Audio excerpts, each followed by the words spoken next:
नमस्कार दोस्तों, स्वागत है आज की इस वीडियो में। दोस्तों आज की इस वीडियो में बात करेंगे वैसे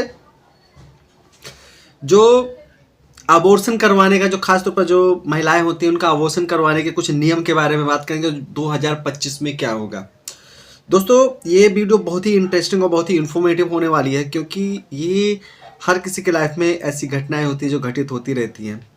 जैसे थोड़ा सा हम पहले का जो कानून था उसके बारे में समझ लेते हैं, उसके बाद में अभी क्या हुआ है इसके बारे में जान लेते हैं।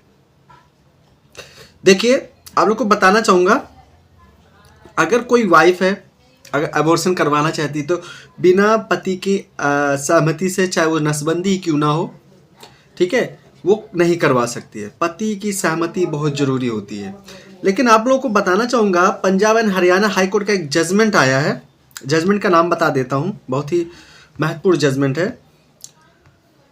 इस जजमेंट के बारे में आप सभी लोगों को जानना जरूरी होगा, क्योंकि ये थोड़ा सीक्रेटली मामला है, इसलिए इसमें पार्टी का नाम नहीं बताया गया है। इसमें है XXX versus Fortis hospital Mohali and others. इसका साइटेशन नंबर है 2025 लाइव लॉ PH 13। ठीक है, तो इसमें थोड़ा चूँकि जो फैमिली मैटर होता है खासतौर पर, उसमें पार्टी का पूरा नाम नहीं दिया जाता है केस टाइटल में भी। आइए जानते हैं इसमें होता क्या है। इसमें होता ये है, इस कंडीशन में क्या होता है। वैसे अगर कोई पत्नी क्या नाम है, अबॉर्शन करवाना चाहती तो बिना पति के अनुमति के नहीं करवा सकती, लेकिन इस कंडीशन में बिना पति के अनुमति के भी अबॉर्शन करवाने की परमिशन दी गई थी। क्यों दी गई थी, क्या कंडीशन था, इसके बारे में जानते हैं।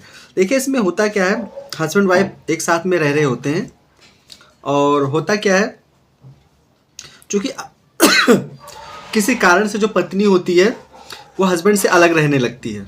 जब वो हस्बैंड से अलग रहने लगती है और उसी बीच में उसको पता चलता है कि तकरीबन वो प्रेग्नेंट है। जब उसको पता चलता है तो वो अबॉर्शन के लिए जाती है। लेकिन अब दिक्कत ये आती है, बिना हस्बैंड के परमिशन के जो हॉस्पिटल होता तो मना कर देता, भाई बिना हस्बैंड की अनुमति के हम कैसे कर सकते हैं, और वैसे अबॉर्शन करवाना भी गलत है। तो लीगली परमिशन के लिए हाई कोर्ट जाया जाते हैं।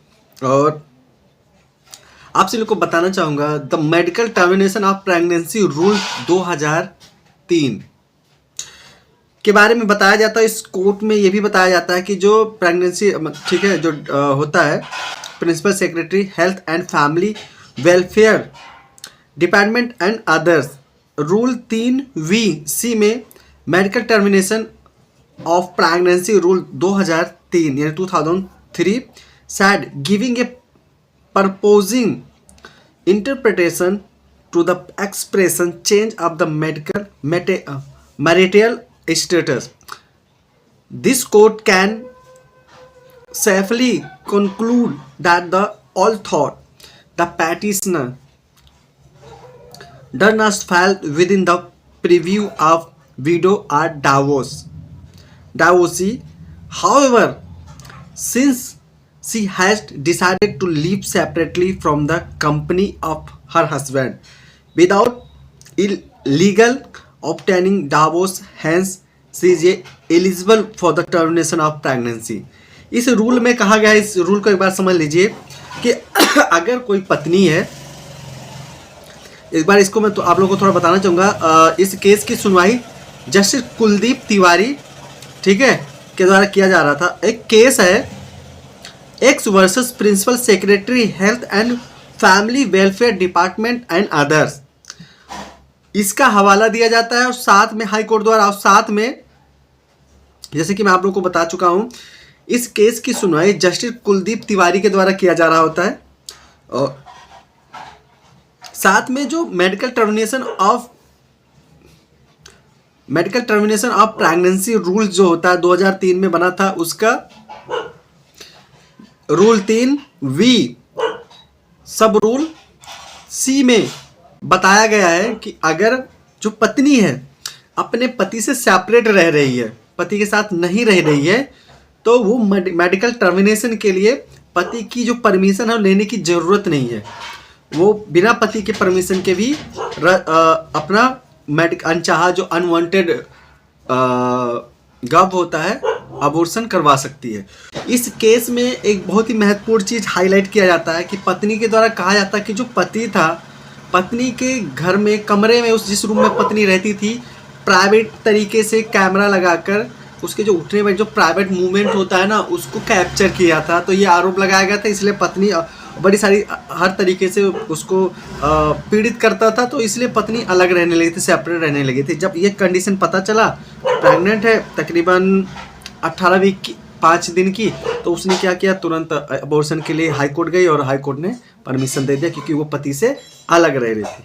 जाने से पहले आप लोग को बताना चाहूँगा दोस्तों, अगर आप लोग एडवोकेट हैं, लॉ स्टूडेंट हैं, तो आप लोगों की बहुत बड़ी खुशखबरी यह है कि RRB रेलवे रिक्रूटमेंट बोर्ड एक वैकेंसी निकाला है, खासतौर पर लॉ अफसर के लिए निकाला है।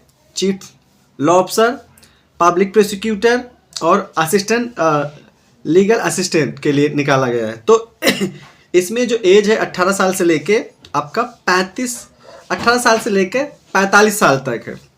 अगर आप पब्लिक प्रोसिक्यूटर के लिए आवेदन कर रहे हैं तो उसमें आपकी जो एज होगी वो होगी 35 साल तक, 18 से 35 साल तक। लेकिन अगर आप चीफ लीगल अफसर के लिए अप्लाई कर रहे हैं तो वहाँ पर आपकी जो मैक्सिमम एज होगी वो 18 से 45 साल तक एज होगी। तो अगर आप लोग इंटरेस्टेड हैं सेंट्रल गवर्नमेंट में जॉब करने के लिए तो आप आवेदन कर सकते हैं। 6 फरवरी तक लास्ट डेट है।